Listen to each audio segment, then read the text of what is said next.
ဒါဆိုလို့ရှိရင်ကပန်းပွင့်လေးကရှစ်ဖက်ပြီးသွားရင်နော်အခုဒီမှာဒီလိုမျိုးလေးဖြစ်သွားရင်နော်ဒီလိုမျိုးလေးဖြစ်ပြီးသွားလို့ရှိရင်ကဒီမှာနောက်ထပ်ဒီလိုမျိုးပန်းပွင့်လေးရဲ့ဘောင်ပေါ့နော်အခုဒီလိုပန်းပွင့်လေးကိုဘောင်ပြန်ကွတ်မဲ့ပုံစံမျိုးလေးပြန်လုပ်မယ်နော်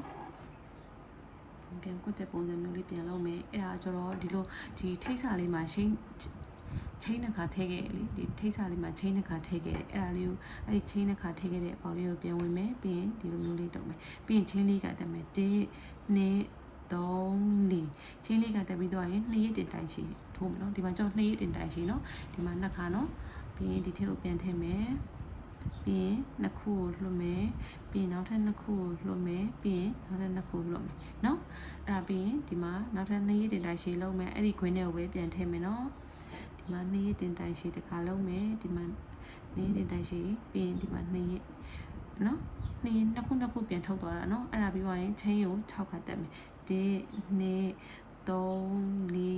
5 6ချင်း6ခါတက်ပြီးသွားရင်2ရက်ပြန်တင်မယ်နော်2ရက်ပြန်တင်ပြီးအဲ့ဒီခွင်းထဲကိုပဲပြန်ပြီးတော့မှပြန်ထည့်မယ်အလုံးပေါင်းဒီထဲမှာနောက်ထပ်3ခုထည့်မှာပေါ့နော်အခုဒီမှာနှစ်ခါပြန်ထုတ်တာနော်ပြီးရင်2ရက်တင်ချီပြန်ထည့်မယ်ပြီးရင်ဒီမှာ2ရက်ပြန်ထုတ်မယ်2ခုပြန်ထုတ်မယ်ပြီးရင်2ခုပြီးရင်2ခုပြန်ထုတ်တယ်နော်ပြီးနောက်ထပ်တစ်ခါထပ်ထည့်မယ်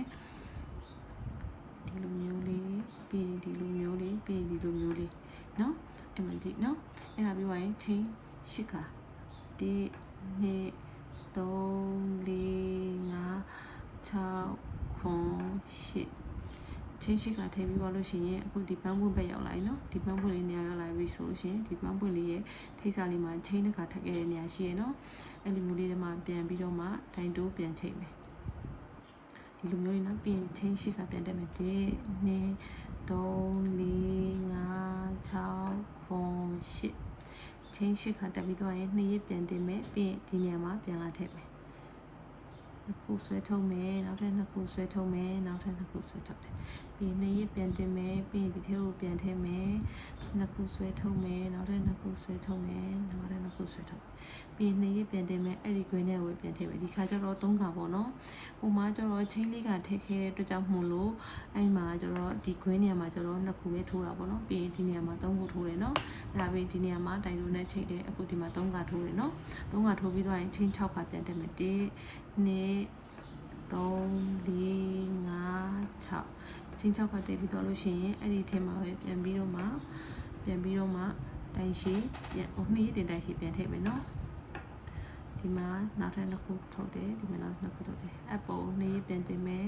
ဒီထဲကိုပြန်ထည့်မယ်ပြီးနောက်တစ်ခါဒီထဲကိုပြန်ထည့်မယ်ဒီလိုလေးနော်အဲ့ဒါပြီးချင်းရှိက1 2 3 4 5 6 8ချင်းရှိကထည့်ပြီးတော့လို့ရှိရင်ဒီခွင်းထဲမှာလာပြီးတော့မှတိုင်တူနဲ့ပြန်ချိတ်တယ်ပြီးရင်ရှိကပြန်ထည့်မယ်နော်2 3 4 5 6 8ချင်းရှိကထည့်ပြီးသွားရင်အစုံနောက်လိုပဲပြန်တင်မယ်အဲ့လိုမျိုးလေးနဲ့ဒီဟာလေးနှစ်ခုလုံးမယ်ပြီးရင်ဒီနေရာမှာတိုင်တူပြန်ထည့်မယ်ပြီးရင်ဒီလိုခွင်းပုံစံမျိုးဒီမှာပြန်ထည့်မယ်ပြီးရင်ဒီနေရာမှာတိုင်တူပြန်လာချိတ်မယ်ပြီးရင်ဒီလိုမျိုးပြန်ခွင်းမယ်တောင်းက4ခုဖြစ်သွားမှာပေါ့နော်အဲ့ဒါကျတော့ဒီလိုမျိုးပုံစံမျိုးလေးပေါ့နော်တောင်းလေး4ခုဖြစ်သွားတယ်နော်ပြီးရင်ပြန်ပြပေးမယ်နော်